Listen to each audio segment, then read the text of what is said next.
లేచింది నిద్ర లేచింది మహిళా లోకం, దతరిల్లింది పురుష ప్రపంచం. లేచింది మహిళా లోకం. ఎప్పుడో చెప్పెను వేమనగారు, అప్పుడే చెప్పెను బ్రహ్మంగారు.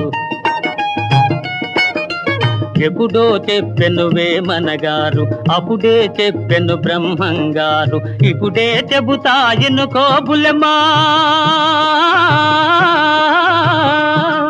ఇప్పుడే చెబుతాయను కోబులెమ్మ. విసన్న చెప్పిన వేదం కూడా లేచింది నిద్ర లేచింది మహిళా లోకం.